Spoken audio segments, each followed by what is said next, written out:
A todos los que asistieron hoy día a este conversatorio que va a tratar de diálogos literarios con perspectiva de género. Tenemos acá presente a nuestra invitada, que es Gabriela Ladrón de Guevara, de León. Acá, un aplauso por favor.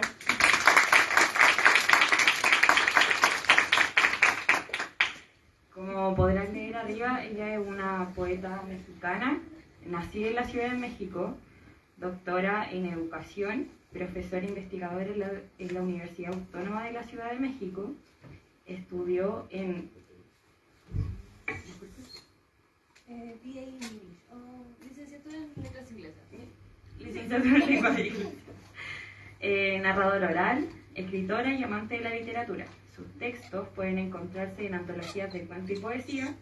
Su poemario Ciudad, Mujer en Movimiento ha sido publicado por Enero 11 Editorial, que próximamente lanzará su libro Cuentos La extraña vida diaria. Y por otro lado tenemos a la profesora Daniela Sol.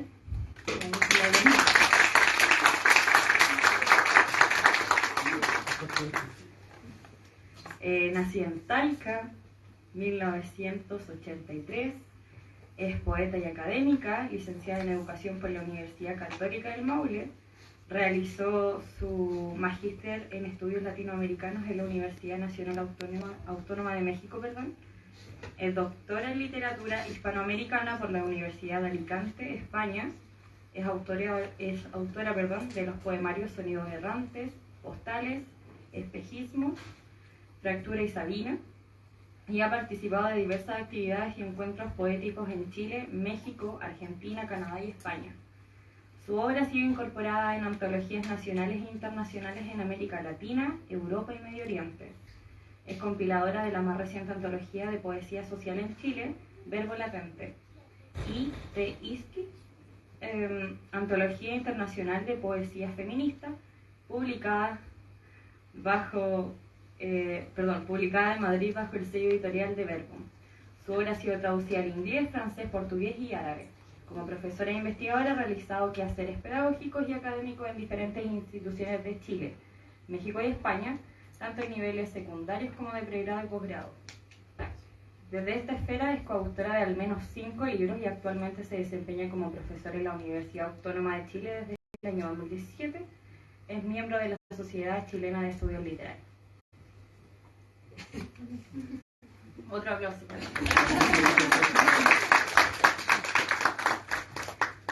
Entonces ahora los voy a dejar con las expositoras de este conversatorio. Al final se dará un momento de micrófono abierto para quienes quieran leer algún poema de autoría propia.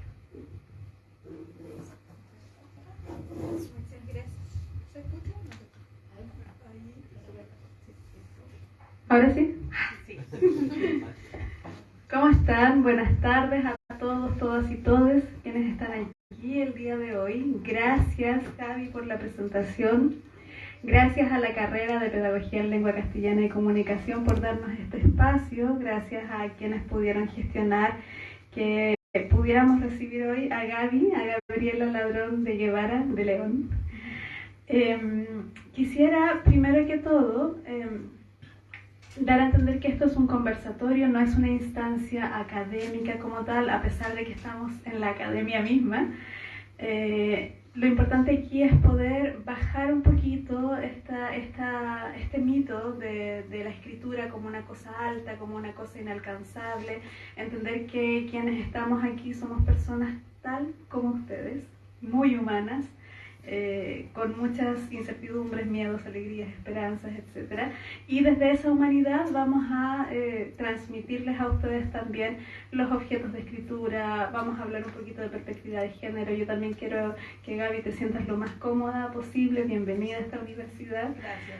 Sé que has estado con muchísimas cosas este último tiempo, muy movido, te han invitado a todos lados, entonces quiero que nos cuentes primero cómo estás, cómo te sientes, ¿cómo ha sido tu experiencia aquí en Chile? Muchas gracias por el espacio, gracias por la oportunidad, por permitirme compartir con ustedes, dialogar con ustedes, porque, bueno, es un conversatorio, no quiere decir que vamos a hablar y ustedes a escuchar. Eso ya quedó en el pasado, las ideas pedagógicas del siglo XIX, porque ustedes saben cómo se aprende mejor. Hablando, dialogando, compartiendo, escuchando, en comunidad. Vamos a aprender en comunidad.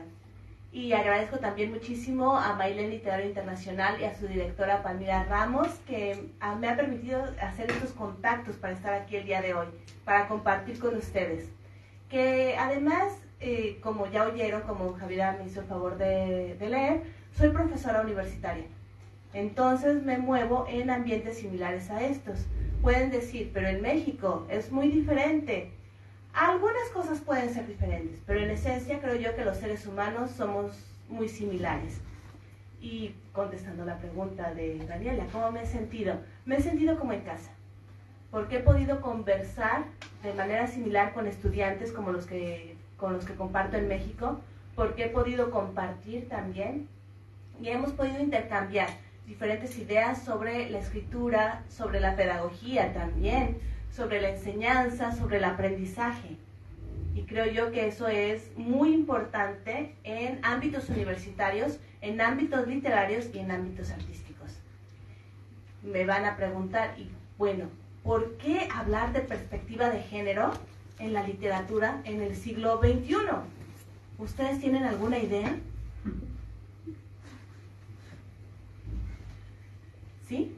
Bueno, yo creo que a través de la historia se ha visto que los cánones siempre han sido mayoritariamente hechos por hombres y con literatura escrita por hombres, y creo que igual eso es algo que debe irse cambiando de cierta manera, y nosotros somos los principales activistas de ese punto de vista. Exacto, porque si ustedes están estudiando pedagogía de la lengua española, de la lengua nacional, ¿quiénes pueden decidir lo que será canon en sus aulas? Exactamente. ¿Quiénes van a decidir si vamos a revisar? Por ejemplo, vamos a revisar poetas chilenos. Poetas chilenos, ya estamos hablando en masculino. Ajá. ¿A quiénes pondrían ustedes como en su top 5? Daniela Sol. Número 1, ¿quién más? Daniela Sol, ¿quién más? Gabriela Mistral. Estela Corbalán. Estela Qué Corbalán. bacana está la cosa. Maravilloso. 5 nada más.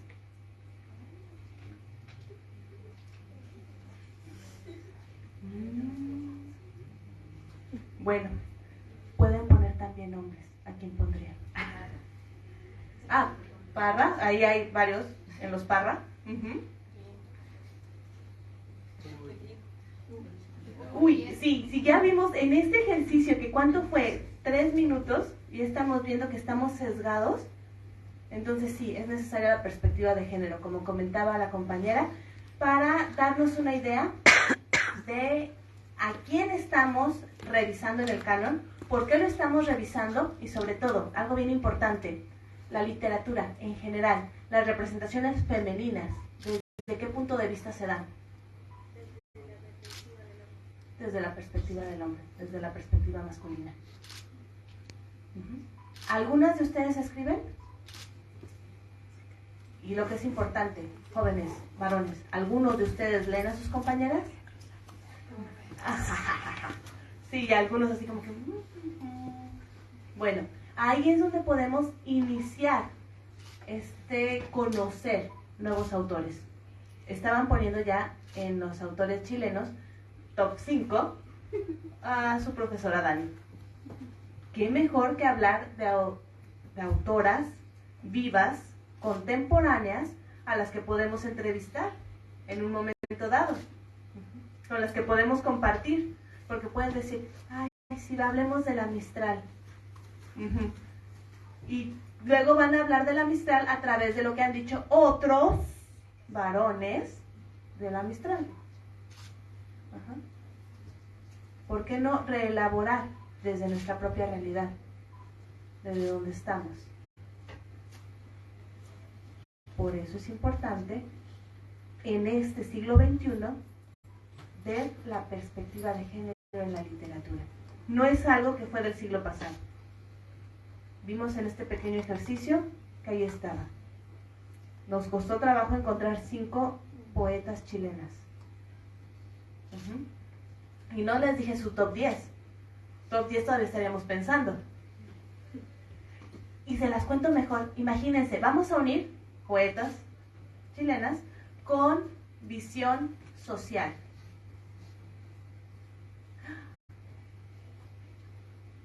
Ahí ya se pusieron a pensar. Puedo oír hasta acá cómo sus cerebros están ya maquinando. Los veo en sus caras. ¿Qué nombres se les vienen a la cabeza?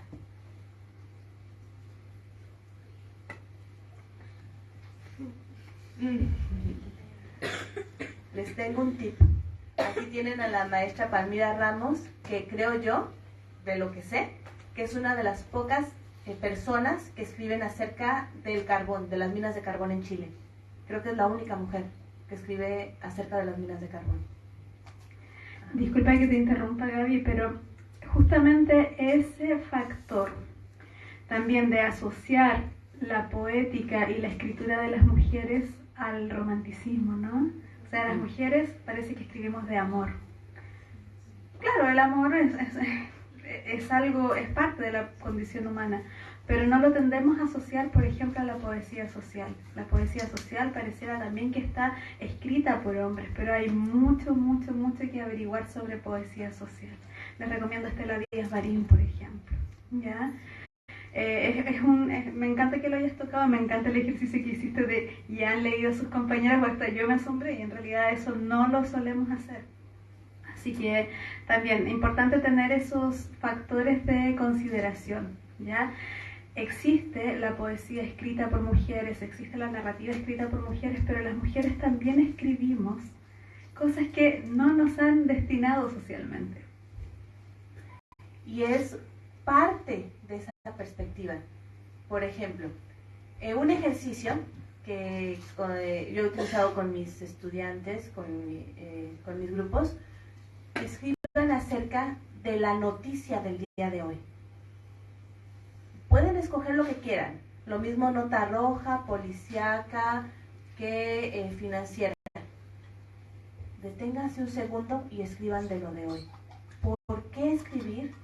¿Por qué utilizar lo que estamos viviendo? Porque también, como poetas, como escritores, tenemos un deber social. Mostrar la realidad en la que estamos, criticarla también, y decir, alzar la voz, que creo yo que eso en la perspectiva de género es muy importante. ¿Cuántas mujeres han escrito? ¿Cuántas mujeres han publicado? ¿Y a cuántas leemos? Es más, publicaciones universitarias. Si hay alguna revista literaria aquí entre ustedes, ¿cuántas veces se leen? ¿Y cómo lo difunden? ¿Cuántas veces van a una presentación en que haya una mesa femenina? Es más, algo que en algunas ocasiones para mí realmente es tremendo. Literatura femenina del siglo XX. ¿Y qué hay en la mesa? Puros varones. Sí, se ponen cara así de que, ¿en serio? Sí. Por lo menos en México eso es muy común. O reflexiones sobre el 8M. ¿Y quiénes son los ponentes? Sí, varones. Sí, adivinaron. Bueno, eso todavía, pero también mesa poética, 8M, y empiezan los varones a recitar. Hola mujer, regalo de Dios para el hombre. La más bella flor. La más bella flor. Te felicito, mujer, en tu día. Sí, se ríen porque lo han oído, ¿verdad? Sí, sí. No, y eso, bueno, y a mí me tocó un poeta que así, mujer, qué flor de no sé qué, hecha para el placer del hombre. Sí, ponen esa cara, imagínense mi cara, y así como que... Y en el 8M. Si eso es cuando estamos hablando precisamente de una conmemoración importante, ¿se imaginan diariamente? ¿En cuántos eventos? En un evento hace poco en la Universidad de Valparaíso, sede de San Miguel, me preguntaba un escritor de la Asociación Chilena de Escritores, escritores. Que el Premio Nacional de Escritores se daba normalmente a hombres, que qué podían hacer. Contesté, como dicen ustedes, al tiro, dárselo a una mujer. Bueno, eso no es menor lo que pasa, perdóname que te haya interrumpido. En Chile, de los 75 creo que son los premios Nobel, nacionales de literatura, solo 5 han sido destinados a mujeres, ¿verdad? ¿Sabían eso, no? Uno solo a una poeta. O sea, porque además la poesía es menos importante que la narrativa. O sea, existe esa concepción. Y además, paradojalmente, quien recibió justamente este Premio Nacional de Literatura fue Gabriela Mistral 5 años después de haber recibido el Nobel. O sea, es increíble. Primero le dan el Nobel en el mundo entero y no es reconocida acá. Entonces, todo ese tipo de datos, sí. Igual que Artela Corbalán también fue reconocida a nivel internacional, pero acá no. Y lo que usted habla sobre la poesía que se ve como que si fuera algo más sensible, entonces se le toma más como desde el punto de la mujer.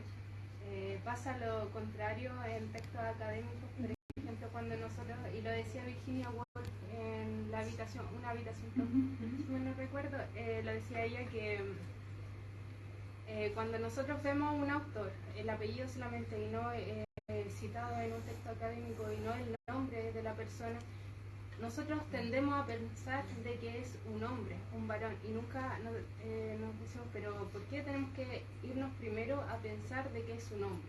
¿Por qué no una mujer? ¿Por qué? Porque es un texto académico, porque es más objetivo quizá, y a la mujer no se le toma como un ser pensante que sea objetivo, sino que es más subjetiva. Y siempre ha sido a lo largo de la historia así. Sí. Lo que comentas es vital. No sé exactamente cómo sea el mundo académico chileno, tal cual, pero estoy hablando del mundo académico internacional, porque yo también escribo y soy parte de los comités científicos de varias revistas internacionales en la enseñanza de lenguas, que está muy sesgado. Y además, muchas autoras no ponen su nombre completo. Y ya saben que en inglés es muy fácil poner nada más y no saben si es hombre, mujer o quimera. Entonces nada más ponen una parte de su nombre que sea asexuado. En lugar de Alexandra, Alex. Y de esa manera es más fácil publicar. Y otra cosa importante, en educación la mayoría de las revistas arbitradas están publicando textos de mujeres. Sin embargo, en los congresos, conferencias y demás internacionales, adivinen quiénes van más. En educación, donde somos mayoría mujeres, hay más varones.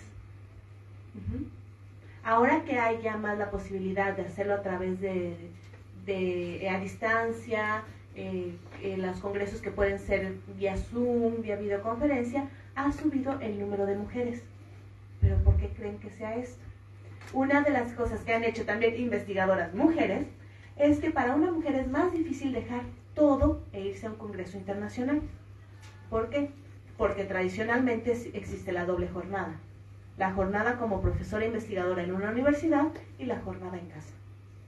Y para una mujer dejar todo lo de casa e irse 3 días a un congreso implica, además de mucho gasto que muchas no pueden cubrir, porque nada, dejar comida hecha, ropa limpia, etc.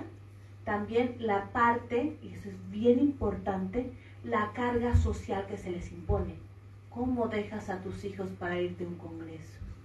Qué egoísta mujer eres. Mala madre. Mala madre. Dejas a tus hijos solos, quién sabe con quién, y te vas a un congreso, quién sabe con quién. Siglo XXI. Y estamos hablando que Virginia Woolf lo dijo en el siglo XIX. Siglo XXI y tenemos esas mismas ideas. Es más, ustedes pueden, igual un ejercicio que hice con unos escritores de Santiago, para estar aquí, ustedes, ¿qué dejaron? Las mujeres decían, bueno, dejé el almuerzo de los hijos, dejé las tareas por revisar, dejé etcétera. Y los varones así como que, pues nada más tuve que hacer mi agenda y llegué. Estamos hablando de escritores, claro, mayores que ustedes, porque posiblemente ustedes dejaron sus clases, sus tareas. Y les preguntaría, llegan a un lugar donde tienen comida caliente, que alguien les sirva la comida. Ropa limpia, doblada, que no se preocuparon cómo llegó al cajón o cómo llegó al armario. Las señoritas están diciendo no. Y los jóvenes así como que, ¿a quién le hablan? Que estoy hablando de su realidad. Jóvenes del siglo XXI, algunos nacidos ya ha entrado el siglo XXI, ¿cierto? Casi todo, yo creo. Y ponen unos ojos así como que jamás había pensado en eso. Claro, eso es parte de la perspectiva de género. Pero, ¿sabes qué, Gaby? Bueno, yo he sido profesora de la mayoría, no sé, no creo que de todos.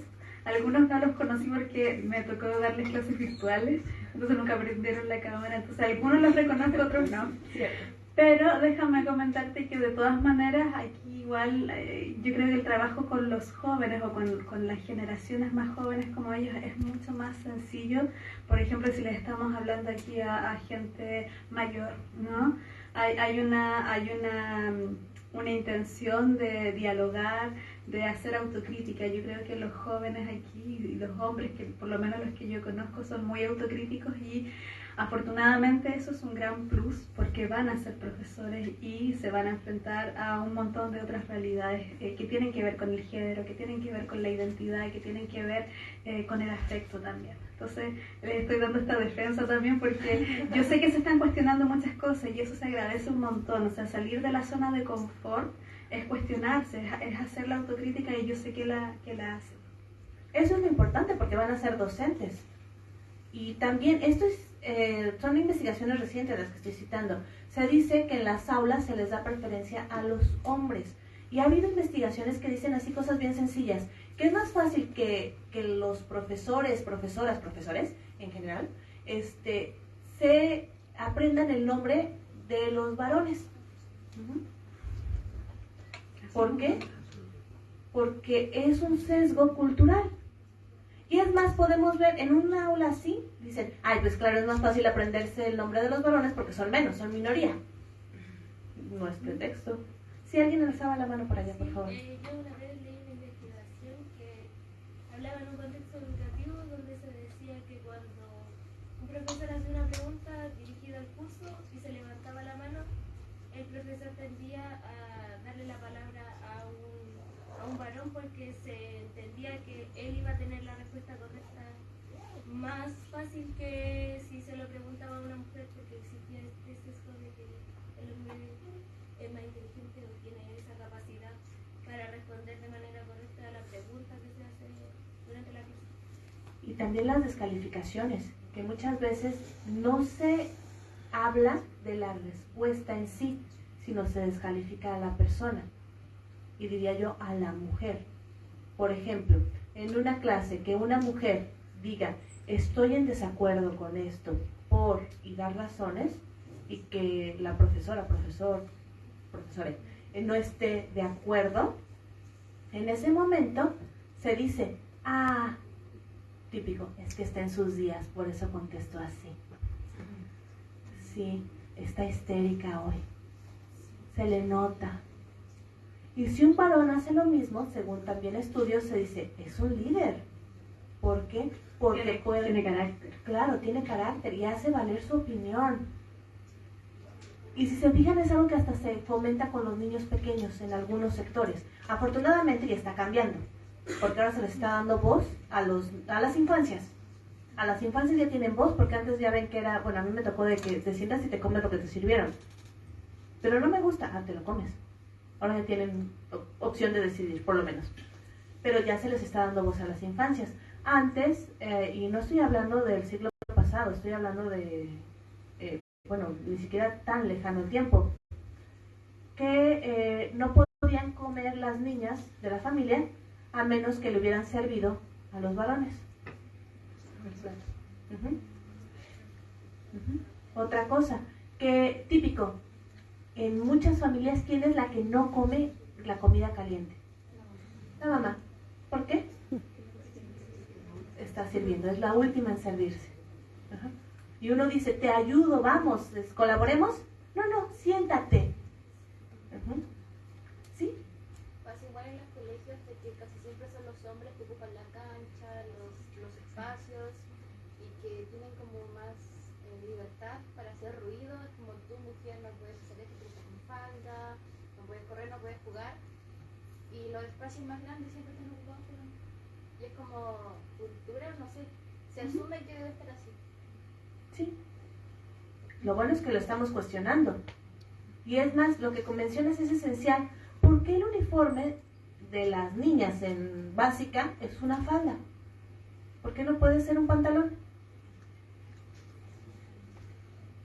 En México ya, en México es una realidad muy diferente. Las escuelas públicas son mayoría, la educación pública es buena.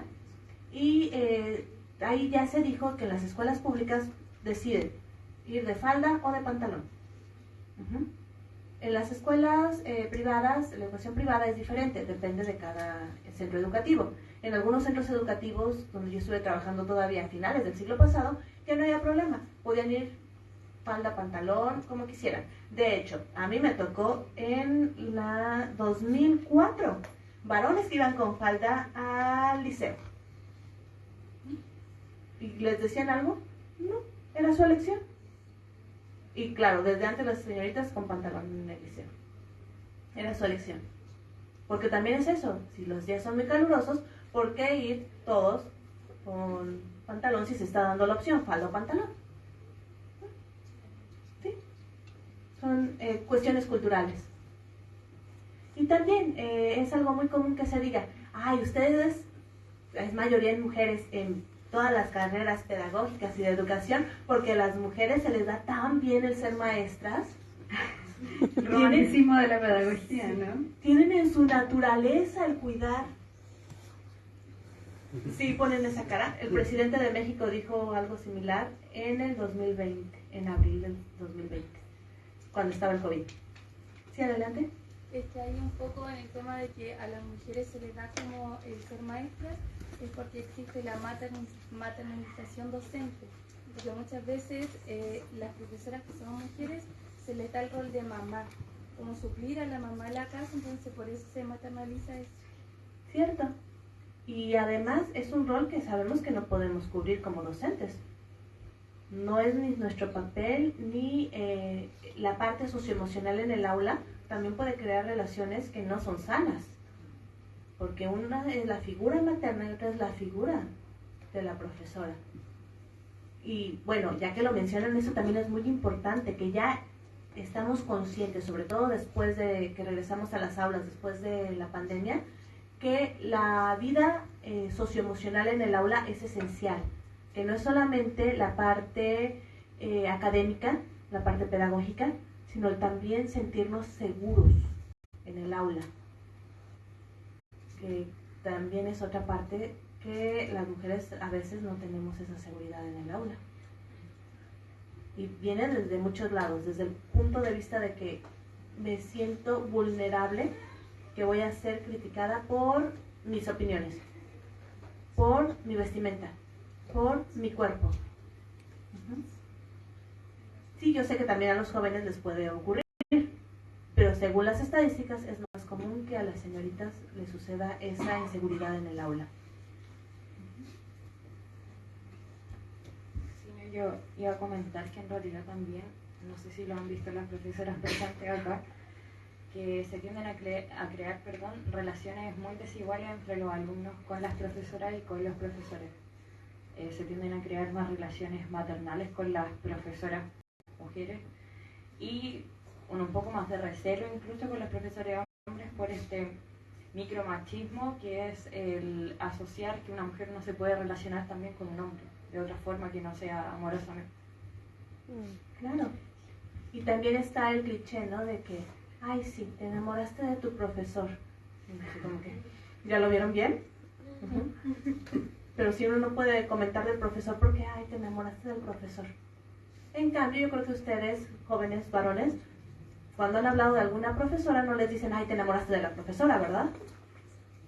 O que comentan, ay, mi profesora favorita es la profesora Dani. No les dicen, ay, te enamoraste de ella, ¿verdad? Así les dicen, ay, bueno. Eso nos habla de que hablamos de equidad. Pero hasta en las bromas es común. Que si hablan de algún profesor entre compañeros, digan, ay, sí, ya te enamoraste.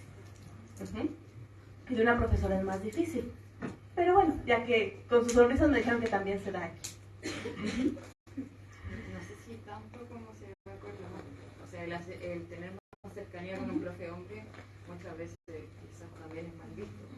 Claro, y viene, eso también, que se empieza a murmurar. ¿Ya viste? Está hablando con el profe de matemáticas. ¿Quién sabe qué le vaya a decir? Sí, ¿cómo que resuelvo la ecuación? Sí. Pero así como que, ay. Y la perspectiva de género, cuando se acerca un hombre no dicen, está hablando con el profe de mate, ¿quién sabe qué le vaya a decir? Sino que asumen que la pregunta es académica. Eso también es parte de la perspectiva de género en educación. Y será también entre docentes. Que, ay, a este profesor solamente vienen a buscarlo estudiantes, mujeres, en su hora de asesoría. ¿A qué se deberá? Y él tiene, todas sus tutoradas son mujeres. ¿Qué sospechoso es eso? Pero si es al revés, no existe esa sospecha. Sí, es cultural. Lo bueno es que ya primero lo decimos en voz alta, lo cuestionamos, lo analizamos y estamos encontrando razones también para cambiar esa perspectiva, para cambiar esas ideas, que creo yo que es esencial en este momento de nuestra evolución también como sociedades. Bueno, yo creo que esta reflexión que estamos instalando en este momento, que en realidad la está instalando Gabriela, nos ayuda mucho a la preparación, sobre todo ustedes que están a puertas de salir. No sé si hay gente más pequeña de primero, pero veo mucha gente de cuarto, de quinto, entonces ya el adentrarse, porque ustedes ya han hecho prácticas, ¿no? El tener esta conciencia de situaciones como esta nos pudieran ayudar un poquito a sobrellevar este tipo de situaciones. De todas maneras, y aprovechando que Gabriela está aquí, a mí igual me gustaría hacerle muchas preguntas para que ustedes también la puedan conocer mejor. Entonces, Gabriela, a mí me gustaría que nos contaras un poquito en qué momento, así como es como un punto aparte, en qué momento de tu vida comenzaste con esta curiosidad por la escritura, en qué momento ya te estableciste como escritora. Me gustaría también que nos contaras qué problemas justamente en relación al género has tenido como escritora. Entonces, si nos puedes contar un poquito, darnos un panorama, para que al final podamos cerrar y tú puedas también aconsejar, porque yo sé que aquí hay muchos y muchas que escriben. ¿Qué les dirías a los estudiantes que escriben? Pero vamos por parte del principio. Vamos desde el principio. Sí. Bueno, tuve la gran fortuna de crecer en una familia donde la lectura era muy valorada. Entonces, como parte de lo que era crecer en esta familia, estaba el acceso a los libros. Tuve el acceso a los libros de mi mamá, la biblioteca de mi abuelito, y a partir de eso empecé a leer vorazmente, pero era una situación que era lo que había al alcance. Mi mamá, como es una mujer muy astuta, decidió poner abajo en los estantes los libros adecuados para mi edad. Ustedes saben que eso no es limitante para un niño. Puede uno trepar por los estantes perfectamente. Entonces, para los 7, 8 años yo ya había leído novela policíaca clásica, El romancero gitano, Alicia en el País de las Maravillas, la versión de Lewis Carroll, la leí a los 8 años y era el primer libro completo que leía. ¿Están de acuerdo que eso no es para niños? Pero bueno, a partir de eso empezó la curiosidad, el deseo, la necesidad de comunicarme. Después estudié letras inglesas, como mencionó Javiera, y como parte de las prácticas, bueno, ya saben que hay análisis literario, que hay conocer a los clásicos, etc. También está la producción, el escribir, pero eran así como que, bueno, tengo que hacerlo porque es mi tarea. Si no lo hago, pues no acredito. Pero siempre estuvo ahí la idea de la comunicación. Después, bueno, vinieron convocatorias, antologías, concursos. Y yo mandaba mis escritos porque, bueno, ¿por qué no? Hasta que mi editor Javier Trejo Tavares, de Enero 11 Editorial, me invitó primero a publicar cuentos con La extraña vida diaria, y a partir de ahí fue de que eres escritora, tienes que mandar tu material, etc. Salió el libro de cuentos, pero llegó la pandemia. No podíamos imprimirlo. El editor decidió que necesitábamos sacar algo ya en versión electrónica porque era el momento. Así que un día me pidió 60 poemas. Mándame para mañana 60 poemas para tallerear. Se los mandé y fue como salió la primera versión digital de Ciudad Mujer en Movimiento. Si se fijan esa parte romántica de que sí, me sentaba yo a escribir con mi pluma la luna y las musas. No. Fue tallerear y mándame textos, revisamos textos, intercambiamos ideas, otra vez y videoconferencia para checar textos. Así que la parte romántica, esa sí me la salté. No dudo que haya quienes se sienten inspirados y empiezan así como que, ay, me visita la musa y escribo de corrido y no corrijo, porque hay quienes me han comentado que así escriben. No, en mi caso no, en mi caso sí es más trabajo, más tallereo, más revisión, edición y mucho leer y releer mi trabajo y corregirlo.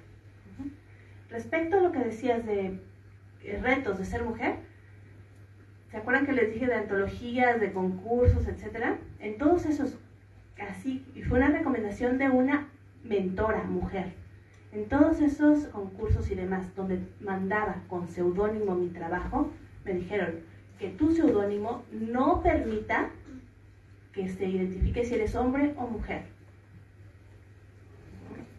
Eso para mí fue como una bandera roja, como decimos ahora, red flag, de que la vida literaria para las mujeres no es igual que para los hombres.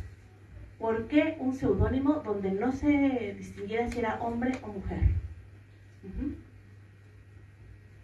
Y sí, creo yo que eso es algo que nos enfrentamos. Porque hay veces que dicen, ay, sí, las mujeres, ay, ellas escriben cosas bonitas del corazón y de los sentimientos. Yo empecé a escribir publicaciones científicas, ensayos, reportes de investigación, artículos. Durante más de 20 años fue lo que yo escribí, publicaciones científicas. Publicaciones más artísticas, más recientemente. Y sí, publiqué mucho, pero si ustedes citan con APA, ya saben que no se pone el nombre, sino que nada más es G. Ladrón de Guevara, coma, G, punto. Entonces era muy fácil para ese tipo de referencias. Y algo muy curioso que ahorita acabo de recordar, en un trabajo cuando estaba haciendo mi segunda maestría, cité uno de mis escritos. Ustedes saben que también cuando nos autocitamos tenemos que poner la fuente. Si no, es autoplagio. Es autoplagio, sí. ¿Y si pone cara de qué? ¿En serio? Sí. Entonces me autocité y fue así el comentario como que, ay, no sabía que escribías. Sí. Y sí, son de las sorpresas que uno se lleva en esta vida académica y literaria. Hay dos cosas importantes que me gustaría reiterar o insistir más bien que acaba de decir Gabriela en cuanto al oficio escritural. Primero, todo buen escritor, toda buena escritora es una buena lectora inicialmente. Ya creo que es importante. Yo escucho mucho esto de que yo no leo a nadie, porque si leo a alguien me voy a influenciar. ¿Ya? Lo he escuchado mucho, sobre todo en poetas bastante ególatras. Y la verdad es que el leer no es que te vaya a dar una influencia. No tenemos que tenerle miedo a esa lectura. Leer nos abre los horizontes, nos amplía la perspectiva y la mirada y podemos hacer algo mucho mejor. Porque cuando creemos que lo que nosotros estamos escribiendo es lo mejor y nada se ha escrito, sorpresa, ya se ha escrito antes. Eso como primera cosa. Y lo segundo, que es algo fundamental, hay que corregir. Tú estás creciendo, todos estamos constantemente creciendo. No vas a ser la misma persona el próximo año, ¿sí o no? Yo leo, por ejemplo, mi primer libro que ya tiene 10 años. Y no, o sea, digo, no, ¿por qué publiqué esto? ¿No? Porque tú vas madurando. Entonces, cuando tú, antes de publicar un libro, porque yo sé que aquí hay gente que tiene intenciones en algún momento de publicar sus escritos, corrige, está ese ejercicio de constante revisión, déjalo reposar, nadie te apura. Ya, eso es súper importante. Y por último, Gabriela, porque tenemos algo aquí muy bonito que queremos hacer, que es que algunos estudiantes puedan leer algunos de sus poemas, quisiera que les dijeras a los chicos, y a las chicas y chicas, ¿qué consejo les darías a quienes están introduciendo el mundo de la literatura? Bueno, me gustaría darles precisamente de consejos. Uno de mis poemas de Ciudad Mujer en Movimiento, que se llama así tal cual, Consejos, y no solamente va para escritores, sino para nuestro crecer como seres humanos. Es parte de lo que somos. Va dirigido en femenino, pero si estamos hablando de perspectiva de género, los varones no se van a sentir ofendidos, ¿cierto? Si durante siglos hemos sido otros y hemos escuchado otros cuando somos otras, mayoría, bueno, creo que los varones podrían compartir el día de hoy estos consejos. De mujer a mujer, aquí, entre nosotras, comparto contigo aprendizaje vivido, consejos de antaño vigentes hoy día. Mírate, eres bella, radiante, fuerte, luchadora, aunque te sientas rota. Si te ves, existes. Habla, tus palabras importan, tu historia es necesaria, aunque creas que estás sola. Si te nombras, existes. Escucha a tus hijas, a tus madres, somos una contigo. Si dialogas, existes. Ámate, eres perfecta, valiosa, como cada una de nosotras. Si te amas, existes. Hónrate, eres identidad, linaje real, dadora de vida. Si te honras, existes. Juntas creamos familias, tribus, comunidad. Somos poderosas, hermanas violetas, fértiles maestras. Consejos.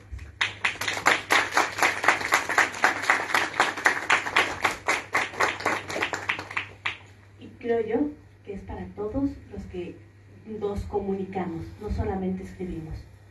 Y una de las formas también que considero más sublimes de la comunicación es la enseñanza y el aprendizaje. Así que vamos chicas, ahí está el mundo. Chicas, chicos, chiques, ahí está nuestra posibilidad de comunicarnos, de nombrarnos, de ser. Muchas gracias, chicos, chicas, chiques.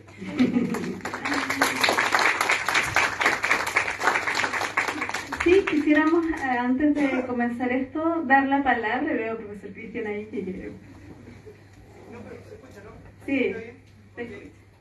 Bueno, primero, gracias tanto a Gabriel como a Dani por estar acá, por colaborar con el Centro de Estudiantes que organiza, que siempre tiene, cuando hacemos reuniones, tienen excelentes ideas, como bacán poder estar con equipo así. Y para nosotros un privilegio que hayan podido hacer esta actividad. En complemento.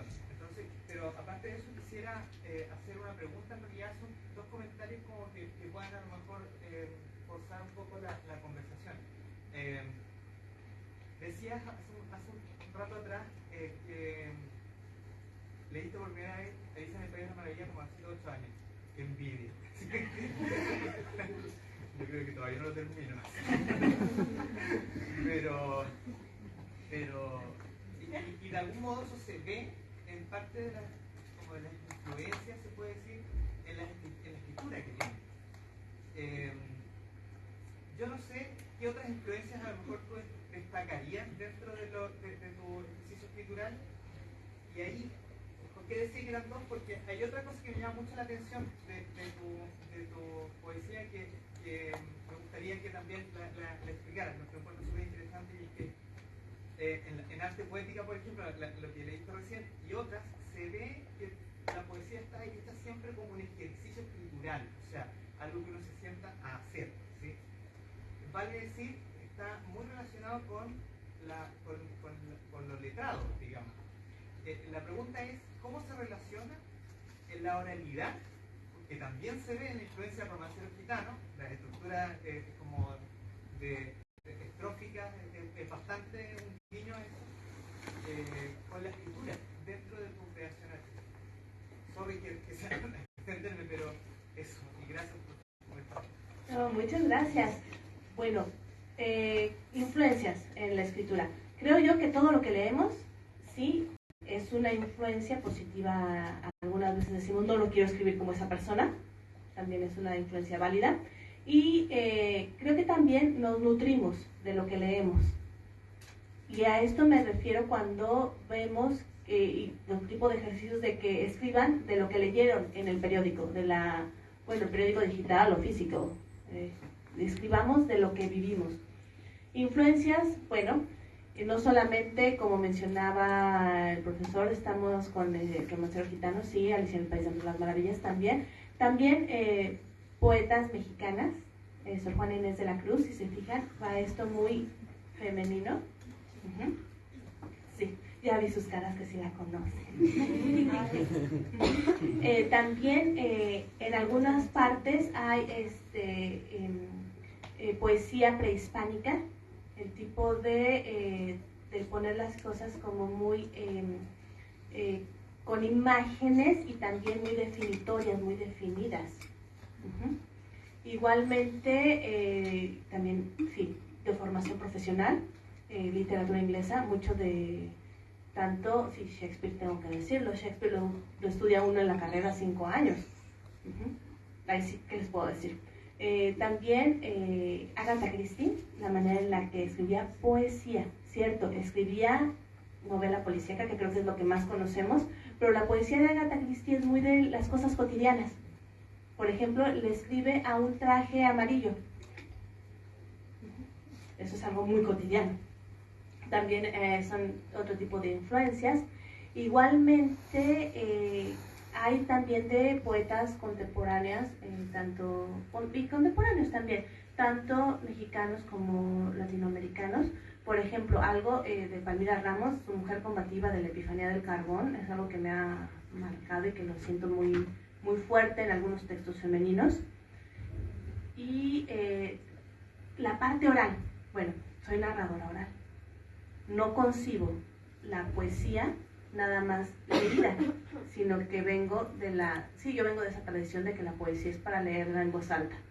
Porque pueden decir, no, es un ejercicio muy íntimo, también puede serlo, pero en mi caso es para leerse en voz alta. La oralidad está ahí presente, como pudieron escuchar, y esa parte de también un acto de amor.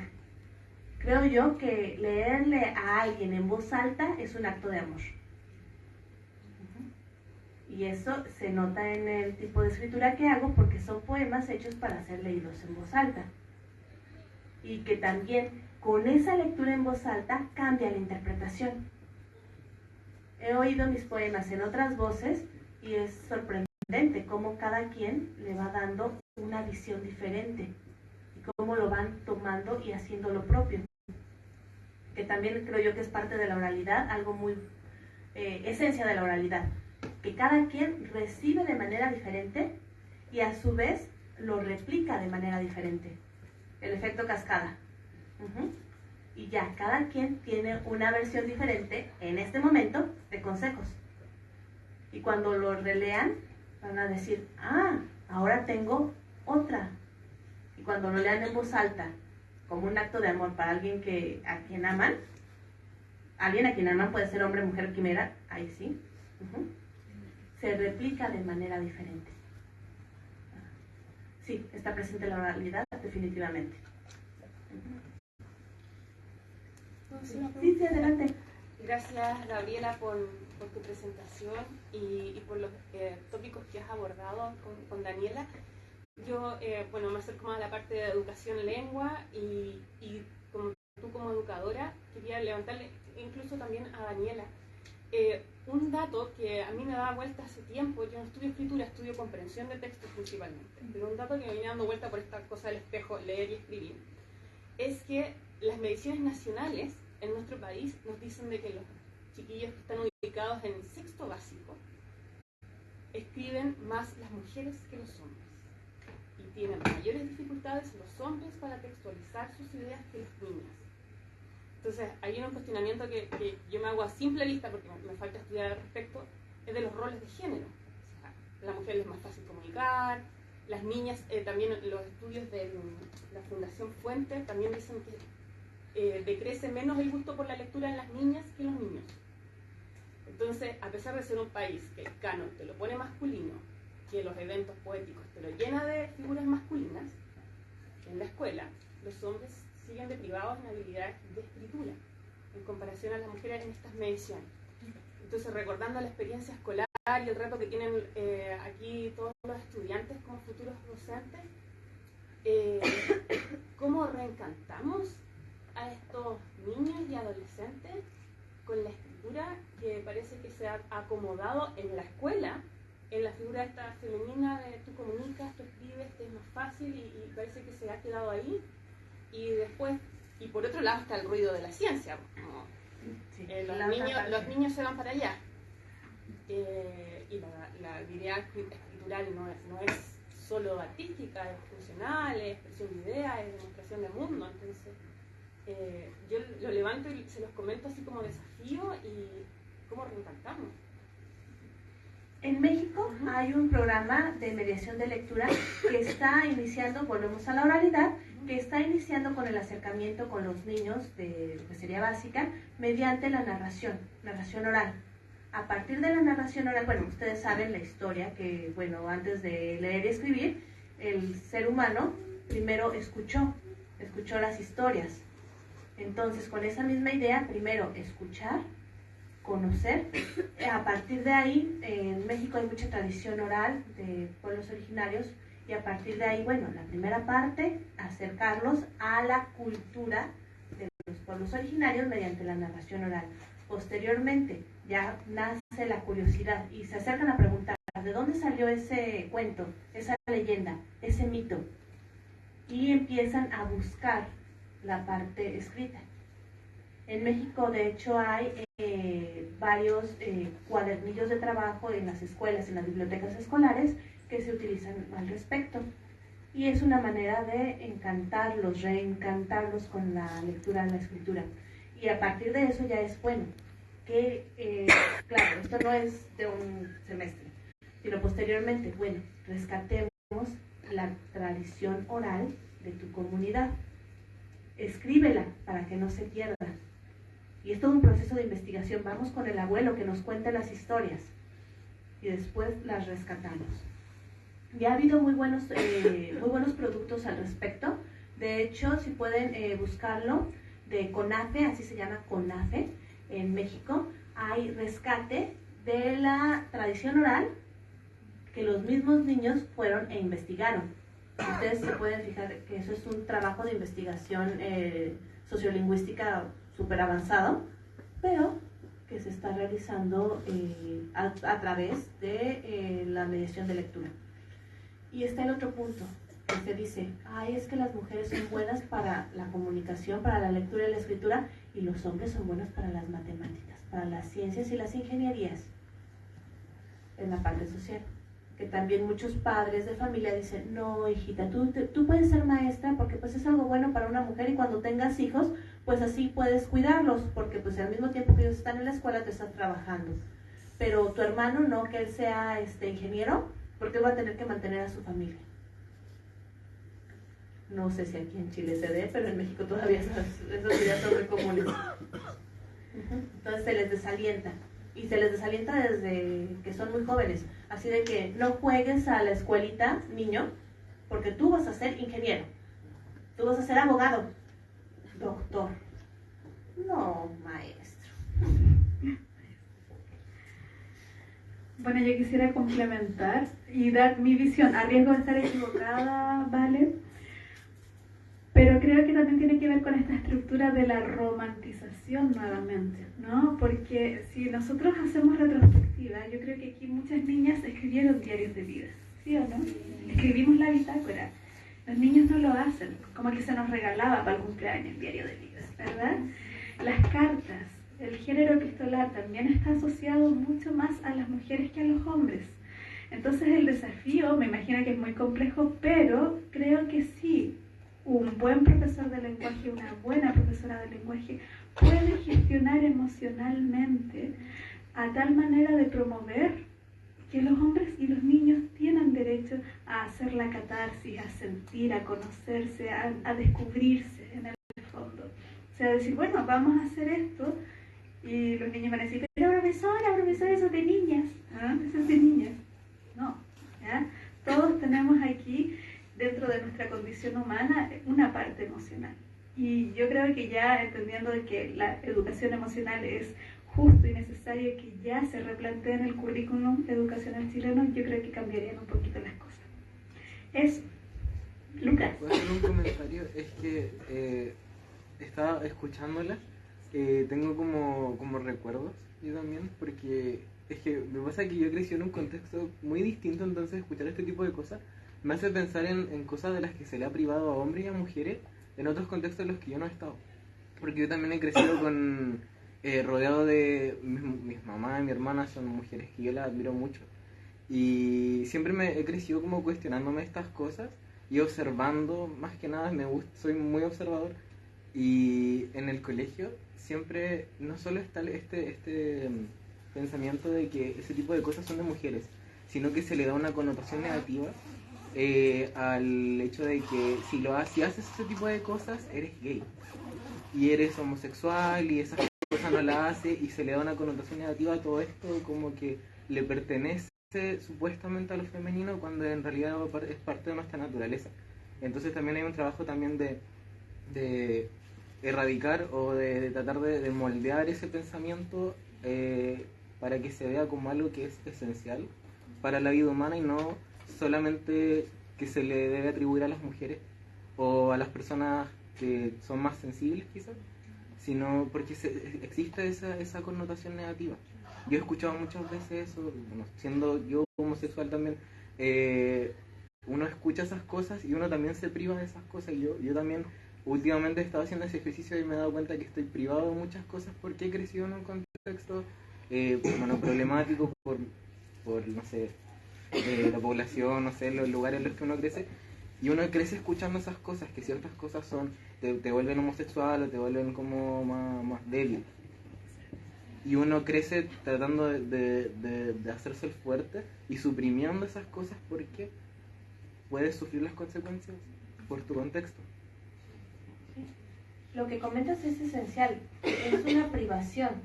¿Por qué no tener hombres y mujeres el acceso a esa salud socioemocional al decir, me siento mal hoy?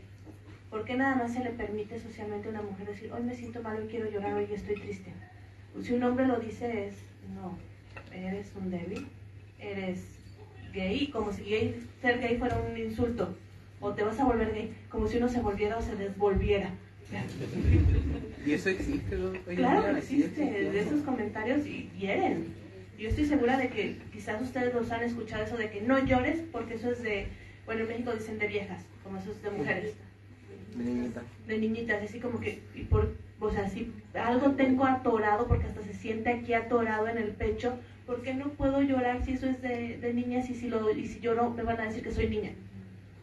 O sea, imagínense, pensar que a alguien le digan niña y que eso sea un insulto. Estamos hablando de que socialmente sí hay varios problemas. O de que no llores porque te vas a volver gay. No, o sea. Mariquita. Bueno, en México también se usa, ay, no seas mariquita, no llores. Joto se usa en México también, no sé si aquí se usa. ¿No? ¿Mariposón? Sí, como insultos. Y bueno, hay otros de 4 letras que son mucho más vivientes. Pero de esas veces que dices, ¿por qué el expresar algo tan humano como el llanto lleva esa connotación negativa? ¿Y por qué el insulto es algo femenino? Aquí tenemos una sociedad sí, decididamente machista que está cambiando. Y espero, jóvenes, que sí se den ustedes el permiso de llorar, de expresar el sentimiento, de decirle a alguien te quiero, sin que haya la expresión de que, ay no, vete de aquí, maricón. Sino que puedan decirlo de todo corazón y expresarlo, que creo yo que eso es esencial. Y allá atrás había una pregunta, yo vi una hermanita por allá. Sí. En realidad era como reafirmando un poco lo que mencionaba el compañero y lo que mencionaba usted también, que claro, se me hace como un poco contradictorio el hecho de que, por ejemplo, a las mujeres se les permite precisamente expresar sus emociones, pero al mismo tiempo se las invalida mucho. Y en base a eso, siempre, en cualquier situación, como usted también lo había mencionado anteriormente, cuando una estudiante menciona que no está de acuerdo con algo, siempre se le invalida con factores quizás emocionales o incluso hormonales que tienen que ver con nuestra biología, para anularnos totalmente. Entonces siento que es súper extraño como las cosas que se nos permiten, pero que al mismo tiempo se nos recriminan y terminan siendo peor al final, porque siento que uno como que no puede existir tranquila, como que constantemente uno está pensando en ciertos cuestionamientos y también que tienen que ver con esta como feminidad incluso tóxica, que se podría decir, en el sentido de que tenemos que estar preocupados de todos los aspectos de nuestra vida, pero demasiado, y que algunas cosas son como algo que un ser humano normal debería saber, como por ejemplo que se le da mucho más importancia que una mujer sepa planchar, cocinar, ordenar la ropa y que los hombres no, y que en realidad son labores que todo ser humano debería aprender, pero que el hombre no es mal visto, sino como algo común, normal, como ya de la mamá que se lo puede hacer, algo así. Y que al mismo tiempo esas mismas labores no son, por ejemplo, ni remuneradas ni valoradas porque piensan que son cosas que para que supuestamente nosotros estamos programadas poco menos biológicamente. Entonces también veo mucho esta como diferencia. Hay una imagen que es como de una carrera donde sale como un hombre corriendo en una pista así como totalmente despejada y la mujer se encuentra con el tendedero de la ropa, la lavadora y todo como hacia lo mismo. Y esa imagen se me vino directamente a la cabeza cuando empezaron a hablar de eso. Y te la cuento peor, o sea, biológicamente las mujeres menstruamos, es un hecho. ¿Cuántas veces podemos decirlo en voz alta? Aún en lugares académicos y en las escuelas, estamos hablando en algunos contextos que una mujer no puede decir, ¿puedo ir al baño? Porque no, nadie puede salir al baño. Pero estoy en mi periodo, necesito ir al baño. Y es así como que la ignorancia total, tanto de profesores hombres como mujeres. No, puede salir solamente el cambio de hora. O también no podemos decir, hoy me siento mal, no me puedo ni levantar de la cama porque tengo un dolor tremendo, porque mi útero se está desangrando.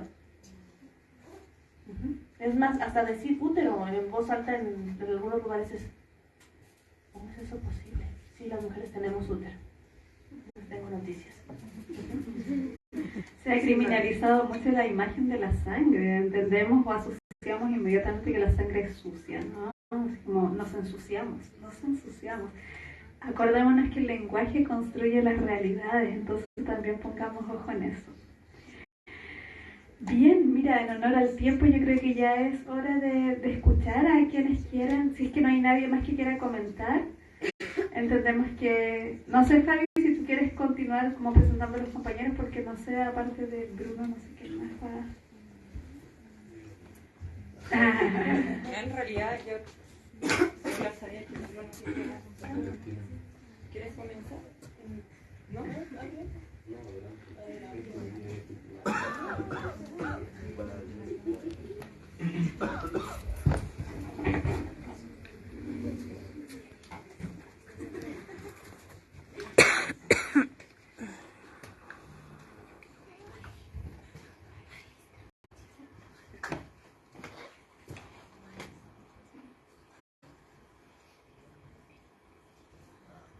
En lo que Bruno nos encuentra en su poesía, algo que es muy común ahora y que me parece genial, es que ya no estamos en la época rancia de los recitales de que voy a leer de mi poemario tal cosa.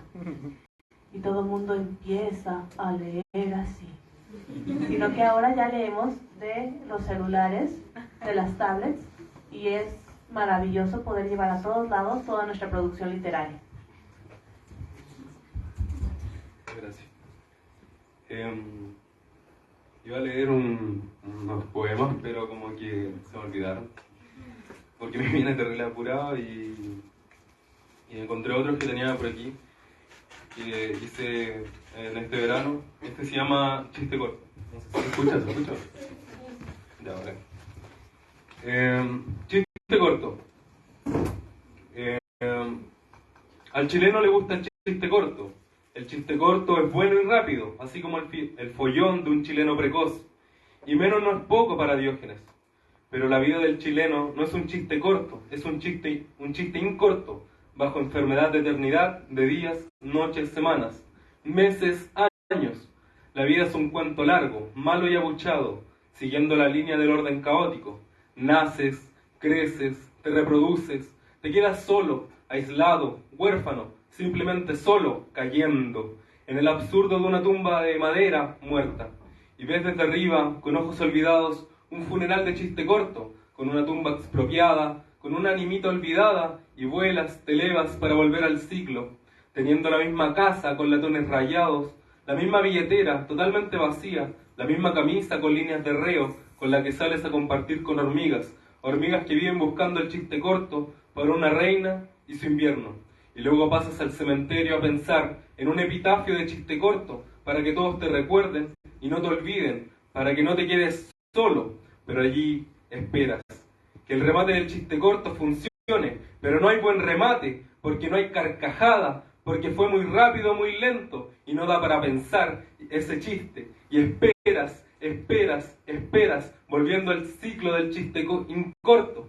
El público pifea, abuchea, tira chuchás, a ti te bajan del escenario y vuelves a comenzar de nuevo. No te das por vencido, eres igual a Meruane, te unes a una horda de hormigas y buscas para la reina un chiste. Al chileno no le gusta el chiste largo, al chileno le gusta el chiste corto.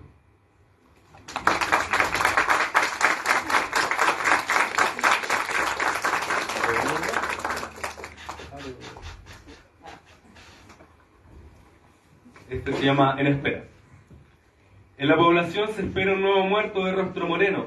Los pelusas se esperan la mano malévola de buen color. En el campo se espera la lluvia natural para cultivar. Las temporeras se esperan a trabajar menos e igual llegar a fin de mes. En los colegios se esperan el timbre, liberador, tirando chuchás y peleando. El profesor se espera el sueldo inalcanzable que le deben. Todos, todas esperan en una casa sofocada, una nueva luz viva y benévola, codiciada de naturalidad, una sensación nueva en la tierra del cuerpo, en el cielo del consciente para liberar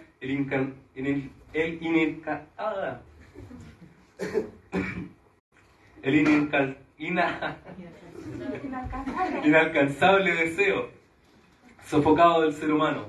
Hombres y mujeres esperan después de su crimen para tener la llave, cercanía al verso divino nuevamente. Se quedan sentados en su lugar, se quedan haciendo arcadas en su lugar, en contra de la luz, solo se quedan allí centrados, tratando de vomitar la manzana, mientras esperan para robarse algo nuevo. Ya no una manzana, una pera.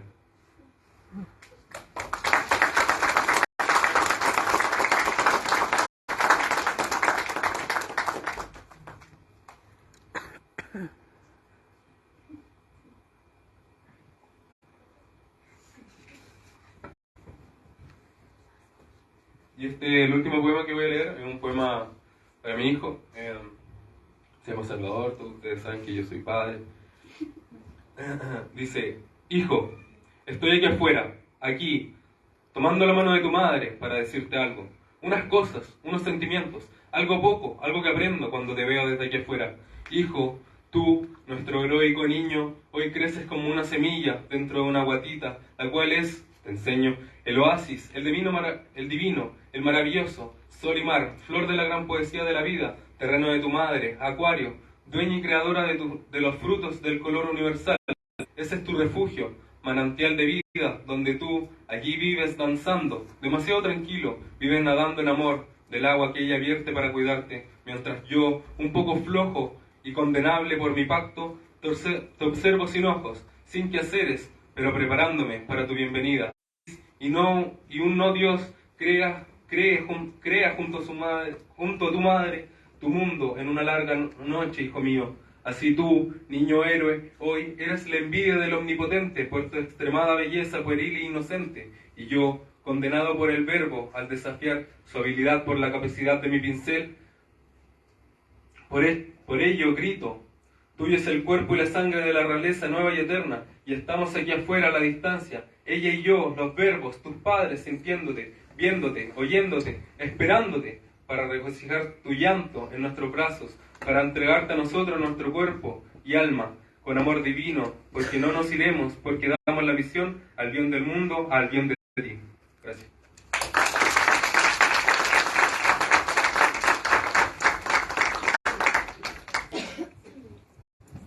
A continuación vamos a dejar a la compañera de intercambio española, así que vamos a escuchar un poco de lo que tiene para compartir. Hola, bueno, primero de todo quería decir que me ha gustado mucho. Soy de Valencia por así el dato, porque he visto que hiciste tu tesis en Alicante y me ha hecho mucha gracia. Sí. Y nada, bueno, también quería leer unos poemas porque venimos toda la clase de literatura hispanoamericana y chilena con la profesora Carolina y he dicho, pues mira, ¿por qué no? Vale. Bueno, voy a leer los poemas. El primero se llama Epitafio. El día en que murió mi infancia llovía mucho. No hubo masacre alguna.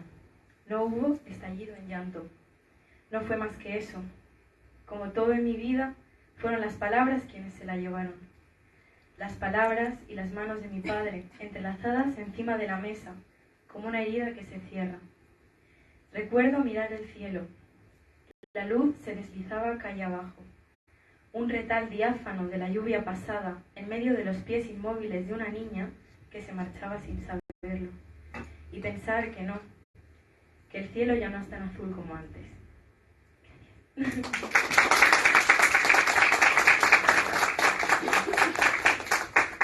Y el segundo lo escribí en Ciudad de México el verano pasado porque mi madre es valenciana pero mi padre es mexicano. Es de Ciudad de México también, me hace mucha ilusión también eso. Y se llama 84 pulsaciones. Ay, perdón, no, este no. Este no es. Es del verano en el que aprendí a marcharme para poder volver. En una ciudad de 21 millones de cuerpos en movimiento, poco importa tu tortura cotidiana. Flores en los altares, y piernas, y manos, y caras, y orejas por todas partes, niños que caminan entre los coches, hombres inmóviles en medio de la calle. En esta ciudad de 21 millones todo está en venta, excepto tal vez el tiempo. Es lo único que nadie tiene. Lo veo en las manos entrelazadas en el metro, en los perfiles translúcidos de los autos. En mi ciudad de 21 millones hay tanta gente soñando que los anhelos caen con la lluvia y es posible escuchar las voces de los muertos y a veces incluso las de los vivos. En la ciudad de 21 millones se esconden todos los secretos del mundo. Pero tú, por una silueta, una sombra que antes fue carne de polvo, tienes la piel encendida de rascarte. A pesar de todo, es aquí, en esta ciudad sin nombre, donde encuentras la evidencia de la pérdida, de lo certeras que son tus manos al amar, de saber que de allá y de aquí, de no ser capaz de marcharte sin perder. Muchas gracias.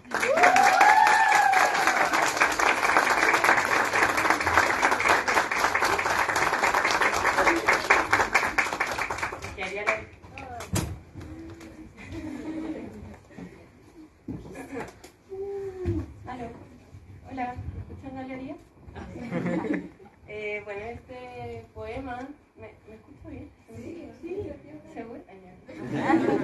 Este poema quizás crean que es de amor, de desamor, de un vínculo amoroso en pareja, pero en realidad no, en realidad es de desamor de una madre ausente. Así que, oye, no tiene título. Como el humo que cuando botas se queda 5 segundos en la nada y luego desaparece, así te fuiste. Como un cigarro que se consume en otros labios. Y mientras esa mujer camina un domingo, solitaria y desconcertada por las calles polvorientas, en donde solo se escuchan los ruidos de las industrias y el único color que encuentras en esa ciudad es el borgoña de sus labios, enciende ese cigarro, ese que me recuerda a lo que fuiste, a cómo desapareciste. Enciende ese último cigarro de la cajetilla con sombra de recuerdos y lo fuma hasta terminarlo. Por último, lo bota en el basurero de la esquina, desamparada, y con esa colilla te vas. Te consumiste, te consumieron como a un cigarro.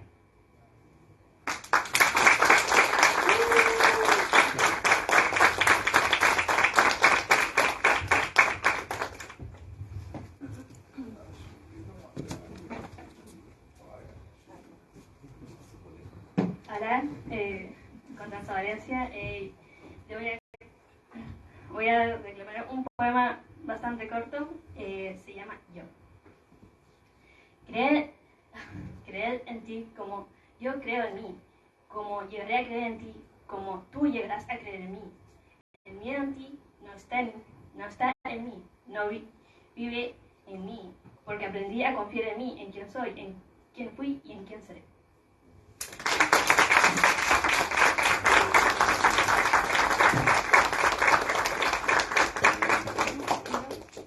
Parece no hay nadie más que quiera leer. Nada, hay improvisado.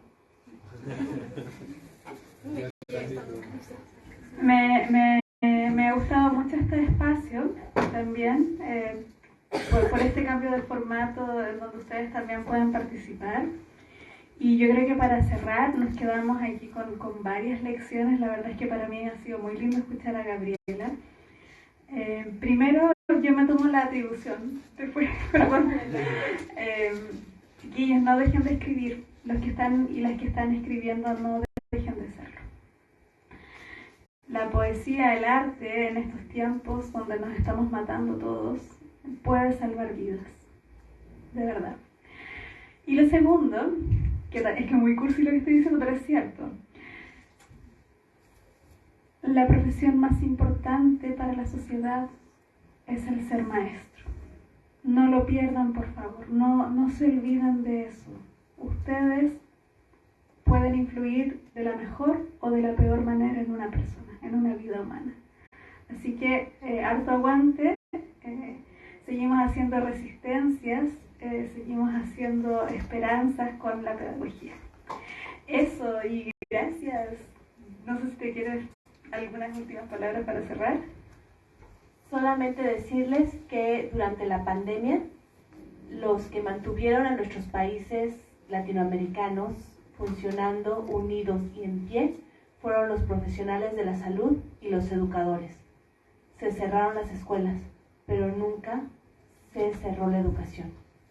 Eso recuérdenlo, que solamente entre profesores y, les digo, profesionales de la educación mantuvieron durante 2 años a nuestros países. Esa es la responsabilidad que tenemos, el legado que tenemos y hacia dónde nos proyectamos. Y sobre todo, esencial, que también descubrimos que el bienestar socioemocional en el aula es vital para el aprendizaje. Así que vamos a aprender a nuestras aulas, vamos a enseñar también, pero sobre todo a ser mejores seres humanos y apoyar a otros a que también lo sean. Muchas gracias, chicos, y felicidades por su profesión.